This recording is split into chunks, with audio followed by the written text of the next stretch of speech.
Rise and shine. It is your daily business tech boost with me, Charlie Leetham. Today, we are going to be talking about sharing your customer success stories with email or through email. We've spoken about it in a couple of different aspects, perspectives, and today I'm actually just going to talk about the things you need to consider when you're out actually sharing your customer success stories using email. As with everything, when you are using email to talk to your prospects, your customers, you need to make sure that you are maintaining your branding. Make sure that your email templates are nice, they're clean, they're professional, that they use your colors, that they have your logo on them, and that when people look at the email, when they open it, that's Charlie's email. I know that's from Charlie. I know that's from Joe. I know that's from Sarah. Whatever it is, make sure that your email templates are consistent.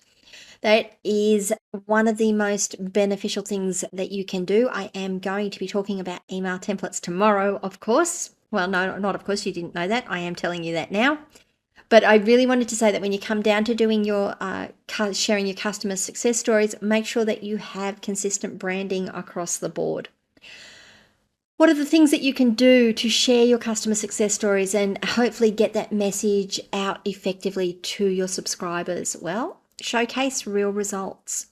Use your email to share compelling customer success stories that highlight positive outcomes that have been achieved with your products or services. So make sure that they're real results. Make sure that they're real people. Please don't go making up success stories to share. Make sure they are coming from your customers. Make sure they're coming from people who have used your products.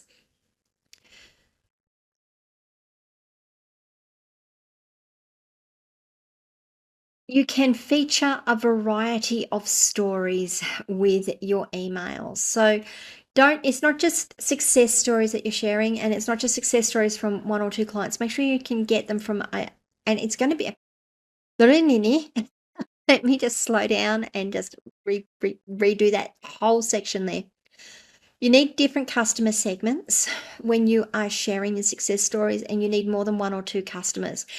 If you are just starting out, it's not going to be easy getting those, having that variety available. So you do need to be proactive in getting those stories from your customers. You need to be asking for them, maybe giving some incentives to give you those stories back so that you can build that library that you can then use within your email. Do make sure that they are across multiple segments and industries as well, so that you can actually, when we've spoken about segmenting, when you segment it, you can say, well, this customer success story actually applies more to this group here, so we're going to use that there, and this one applies to them, so that then they've got the familiarity, they've got the they can recognize the success that they may achieve themselves. So make sure you have a variety of stories, and if it's not just success stories we're talking about here, it might be white papers or the similar of white papers. How did this customer use this product or service?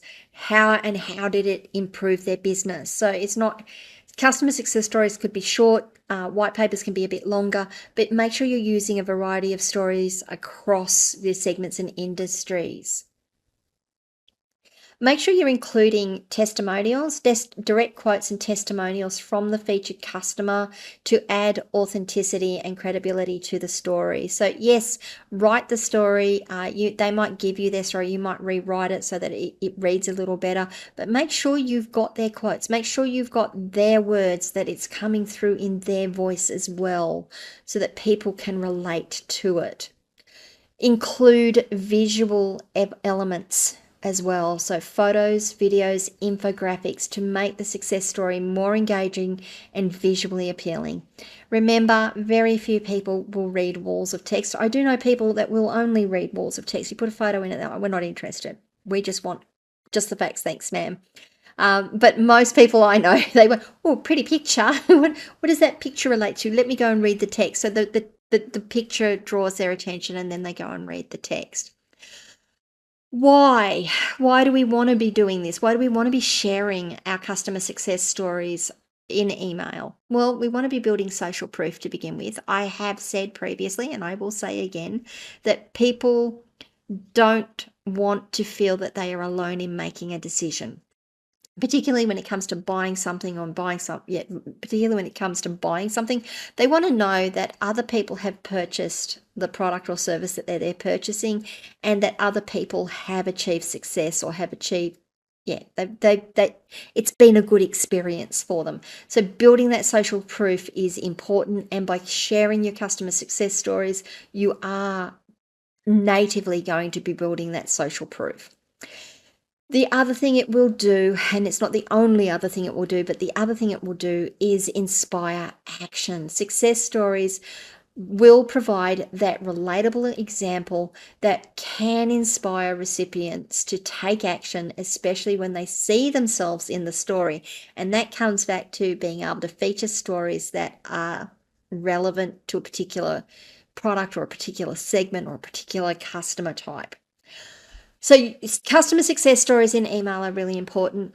Make sure they're well written. Make sure you've got some really great images associated with them. Make sure you've got the customer's own words in there as well, so that people can hear themselves, see themselves in there. Make sure that you are using a really professional template that's clean, that it matches your branding.